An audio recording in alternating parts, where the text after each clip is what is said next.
അധ്യായം 97 അൽ ഖദർ. അവതരണം മക്കയിൽ. സൂക്തങ്ങൾ 5. നാമം. പ്രഥമ സൂക്തത്തിൽ തന്നെയുള്ള അൽ ഖദർ എന്ന പദം ഈ സൂറയുടെ നാമമായി നിശ്ചയിക്കപ്പെട്ടിരിക്കുന്നു.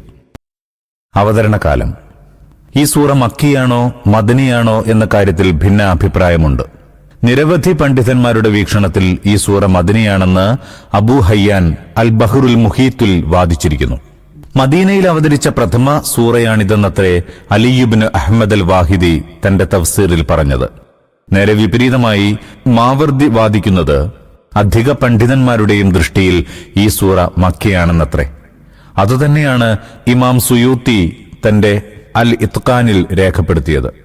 ഇബ്നു മർദവഹി ഈ സൂറ മക്കയാണെന്ന പ്രസ്താവന ഇബ്നു അബ്ബാസിൽ നിന്നും ഇബ്നു സുബൈറിൽ നിന്നും ആയിഷ റളിയല്ലാഹു അൻഹയിൽ നിന്നും ഉദ്ധരിച്ചിട്ടുണ്ട്. നാം തുടർന്ന് വിശദീകരിക്കുന്നത് പോലെ ഈ സൂറ മക്കിയായിരിക്കണമെന്നാണ് ഉള്ളടക്കം പരിശോധിക്കുമ്പോഴും മനസ്സിലാകുന്നത്. ഉള്ളടക്കം. വിശുദ്ധ ഖുർആനിന്റെ മൂല്യവും മഹത്വവും ഗാംഭീര്യവും ജനങ്ങളെ ഉണർത്തുകയാണ് ഈ സൂറയുടെ ഉള്ളടക്കം. സൂറ അൽ അലഖിനു ശേഷം ഈ സൂറ ചേർത്തുകൊണ്ടുള്ള ഖുർആനിക ക്രോഡീകരണത്തിൽ നിന്ന് സ്വയം വെളിവാകുന്നതിതാണ്. സൂറ അൽ അലഖിലെ പ്രഥമ പഞ്ചസൂക്തങ്ങളിലൂടെ അവതരണത്തിന് ആരംഭം കുറിച്ച ഈ വേദഗ്രന്ഥം എന്തുമാത്രം വിധിനിർണായകമായ രാവിലാണ് അവതരിച്ചതെന്നും അതെന്തുമാത്രം ഗാംഭീര്യമാർന്നതാണെന്നും അതിന്റെ അവതരണത്തിനർത്ഥമെന്താണെന്നും ജനങ്ങളെ ഉണർത്തുകയാണ് ഈ സൂറയിലൂടെ. ഇതിൽ ആദ്യമായി അള്ളാഹു പറയുന്നത് അത് അവതരിപ്പിച്ചത് നാമാണെന്നാകുന്നു. അതായത് ഈ വേദം മുഹമ്മദ് നബി കെട്ടിച്ചമയ്ക്കുന്നതല്ല, മറിച്ച് നാം തന്നെ അവതരിപ്പിക്കുന്നതാണ്. അനന്തരം അരുൾ ചെയ്യുന്നു, നമ്മിൽ നിന്ന് വിധിനിർണയ രാവിലാണ് അതിന്റെ അവതരണം സംഭവിച്ചത്. വിധിനിർണയ രാവിന് രണ്ടർത്ഥമുണ്ട്. രണ്ടും ഇവിടെ ഉദ്ദേശ്യമാകുന്നു. ഭാഗധേയങ്ങൾ തീരുമാനിക്കുന്ന രാത്രി. അത് സാധാരണ രാത്രിയല്ല, മറിച്ച് സൃഷ്ടികളുടെ സൗഭാഗ്യ ദൗർഭാഗ്യങ്ങൾ നിശ്ചയിക്കപ്പെടുന്ന രാത്രിയാണ്. ആ രാവിൽ ഈ വേദത്തിന്റെ അവതരണം വെറുമൊരു വേദാവതരണമല്ല. ഖുറൈശികളുടെയും അറബികളുടെയും മാത്രമല്ല, ഭൗതിക ലോകത്തിന്റെ മുഴുവൻ ഭാഗധേയം അതിലൂടെ മാറ്റിമറിക്കപ്പെടുകയാണ്. ഇക്കാര്യം സൂറ അദ്ദുഖാനിലും പ്രസ്താവിച്ചിട്ടുണ്ട്. രണ്ടാമത്തെ അർത്ഥം ഇതാണ്: വളരെ മൂല്യവും മഹത്വവും വിശുദ്ധിയുമുള്ള രാത്രി, 1000 മാസങ്ങളേക്കാൾ വിശിഷ്ടമായത് എന്ന് തുടർന്ന് വിശദീകരിക്കുകയും ചെയ്തിരിക്കുന്നു. ഇതുവഴി മക്കയിലെ അവിശ്വാസികളെ ഉണർത്തുകയാണ്.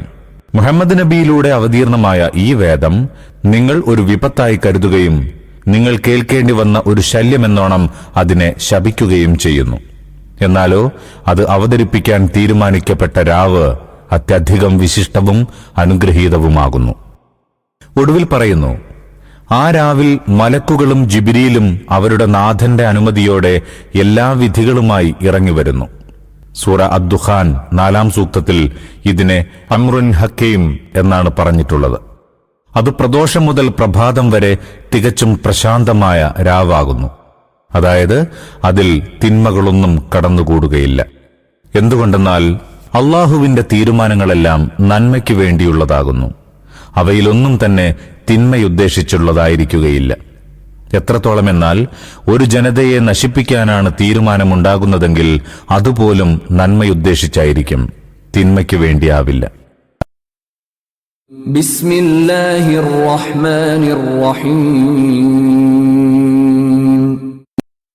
പരമദയാലുവും കരുണാവാരിധിയുമായ അള്ളാഹുവിന്റെ നാമത്തിൽ.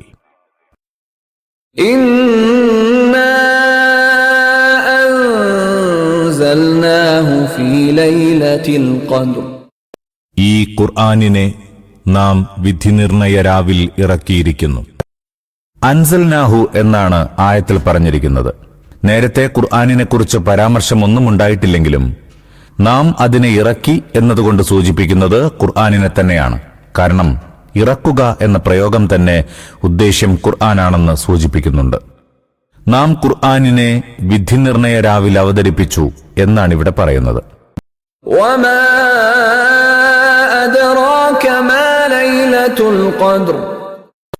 വിധിനിർണയ രാവ് എന്തെന്ന് നിനക്കെന്തറിയാം?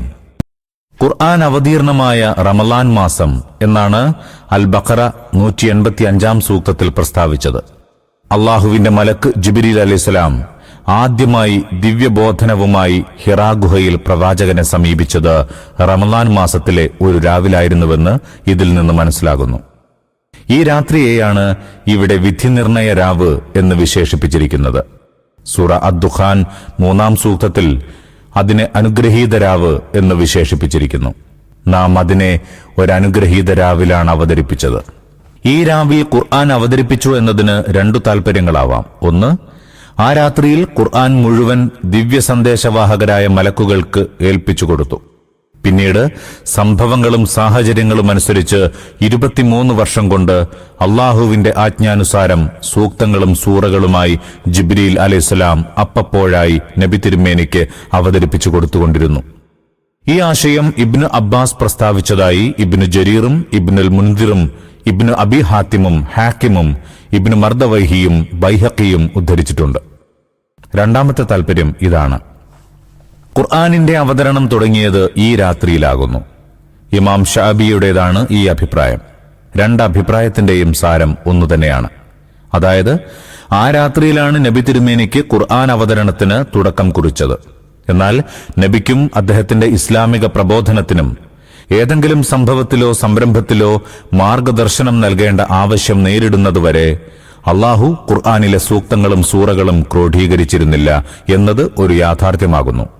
പക്ഷേ പ്രപഞ്ച സൃഷ്ടിക്ക് മുമ്പ് അനാദികാലം മുതലേ ഭൂമിയിലെ മനുഷ്യ സൃഷ്ടി, അവരിൽ പ്രവാചക നിയോഗം, പ്രവാചകന്മാർക്ക് അവതരിക്കുന്ന വേദങ്ങൾ, പ്രവാചകന്മാരിൽ അന്തിമനായ മുഹമ്മദീയ പ്രവാചകത്വം, അദ്ദേഹത്തിലേക്കുള്ള ഖുർആൻ അവതരണത്തിന്റെ പൂർണ്ണമായ പരിപാടി എന്നീ സംഗതികളെല്ലാം അള്ളാഹുവിങ്കലുണ്ടായിരുന്നു. പ്രസ്തുത പരിപാടിയുടെ അവസാന ഘട്ടത്തിന്റെ പ്രയോഗവൽക്കരണത്തിന് ആരംഭം കുറിക്കുക മാത്രമാണ് വിധിനിർണയ രാവിൽ നടന്നത്. അന്ന് ഖുർആൻ മുഴുക്കെ ദിവ്യ സന്ദേശവാഹകർക്ക് ഏൽപ്പിച്ചു കൊടുത്തുവെങ്കിൽ അതൊരത്ഭുതപ്പെടേണ്ട കാര്യമൊന്നുമല്ല. ഖദ്ർ എന്ന വാക്കിന് ചില വ്യാഖ്യാതാക്കൾ തഖ്ദീർ എന്നർത്ഥം നൽകിയിരിക്കുന്നു.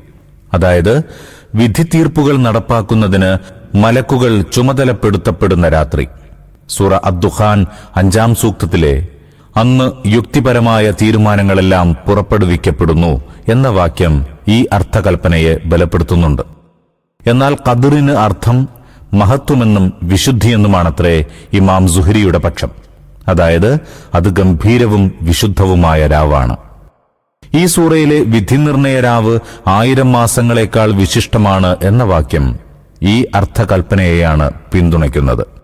ഇത് ഏതു രാത്രിയാണെന്ന ചോദ്യത്തിന് വ്യത്യസ്തമായ 40ഓളം ഉത്തരങ്ങൾ പറയപ്പെട്ടിട്ടുണ്ട്. അതിൽ പണ്ഡിതന്മാരിൽ ബഹുഭൂരിപക്ഷവും സ്വീകരിച്ച വീക്ഷണം ഇതാണ്: റമളാനിലെ അവസാന രാവുകളിലെ ഏതോ ഒരു ഒറ്റയക്ക തീയതിയുടെ രാത്രിയാണ് വിധിനിർണയ രാവ്. അവരിൽ തന്നെ അത് 27-ാം രാവാണെന്ന് അഭിപ്രായപ്പെടുന്ന വളരെ ആളുകളുണ്ട്. ലൈലത്തുൽ ഖദ്രി ഖൈറും മിൻ അൽഫി ശഹ്ർ. വിധിനിർണയ രാവ് 1000 മാസത്തിലേറെ ശ്രേഷ്ഠമാകുന്നു. ഖുർആൻ വ്യാഖ്യാതാക്കൾ പൊതുവിൽ ഇതിനർത്ഥം നൽകിയതെങ്ങനെയാണ്? ഈ രാവിലെ സൽക്കർമ്മം ലൈലത്തുൽ ഖദർ ഇല്ലാത്ത 1000 മാസങ്ങളിലെ സൽക്കർമ്മത്തെക്കാൾ ശ്രേഷ്ഠമാകുന്നു. ഇക്കാര്യം സ്വന്തം നിലയ്ക്ക് ശരിയാണെന്ന കാര്യത്തിൽ സംശയമില്ല. ലൈലത്തുൽ ഖദറിലെ സൽക്കർമ്മത്തിന് നബി തിരുമേനി വലിയ ശ്രേഷ്ഠത വർണ്ണിച്ചിട്ടുണ്ട്. തിരുമേനി പ്രസ്താവിച്ചതായി ബുഖാരിയും മുസ്ലിമും അബൂ ഹുറൈറയിൽ നിന്ന് ഉദ്ധരിക്കുന്നു: ലൈലത്തുൽ ഖദറിൽ വിശ്വാസത്തോടെയും പ്രതിഫലേച്ഛയോടെയും ആരെങ്കിലും നമസ്കരിച്ചാൽ അയാൾ ചെയ്തു പോയ പാപങ്ങൾ പൊറുക്കപ്പെടുന്നതാണ്.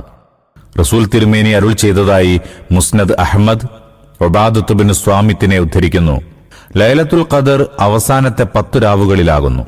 ഒരുവൻ അതിലെ പുണ്യം കാക്ഷിച്ചുകൊണ്ട് ഇബാദത്തിൽ നിന്നാൽ അള്ളാഹു അവന്റെ മുമ്പത്തെയും പിന്നത്തെയും പാപങ്ങൾ പുറത്തു കൊടുക്കുന്നതാണ്. പക്ഷേ ലൈലത്തുൽ ഖദറിലെ കർമാനുഷ്ഠാനം 1000 മാസത്തെ കർമാനുഷ്ഠാനത്തെക്കാൾ ശ്രേഷ്ഠമാകുന്നു എന്നല്ല സൂക്തവാക്യം. ലൈലത്തുൽ ഖദർ 1000 മാസത്തേക്കാൾ ശ്രേഷ്ഠമാകുന്നു എന്നാണ്.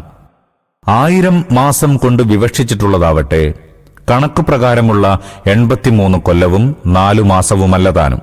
മനസ്സിൽ വൻ സംഖ്യകളുടെ സങ്കല്പം ഉണർത്താൻ 1000 എന്ന പദം ഉപയോഗിക്കുക അറബികളുടെ സമ്പ്രദായമായിരുന്നു.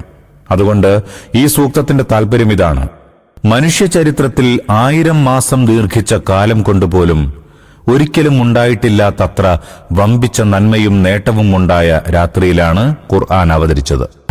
തനസ്സലുൽ മലായികതു الملائكة والروح فيها بإذن ربهم من كل أمر. അതിൽ മലക്കുകളും റൂഹും അവരുടെ നാഥന്റെ അനുമതിയോടെ സകല സംഗതികളുടെയും വിധിയും കൊണ്ടിറങ്ങി വരുന്നു. റൂഹ് കൊണ്ട് വിവക്ഷ ജിബ്രീൽ അലൈഹിസ്സലാമാകുന്നു. ഈ മലക്കിന്റെ സവിശേഷ വിശുദ്ധിയും ശ്രേഷ്ഠതയും പരിഗണിച്ചാണ് മറ്റു മലക്കുകളിൽ നിന്ന് അതിനെ പ്രത്യേകം എടുത്തു പറഞ്ഞത്. അവരുടെ റബ്ബിന്റെ അനുമതിയോടെ സകല വിധികളും കൊണ്ടിറങ്ങുന്നു എന്ന് പറഞ്ഞതിന്റെ ഉദ്ദേശം ഇതാണ്: അവരുടെ വരവ് സ്വന്തം നിലയ്ക്കല്ല, അവരുടെ നാഥന്റെ ആജ്ഞാനുസാരമാണെന്നർത്ഥം.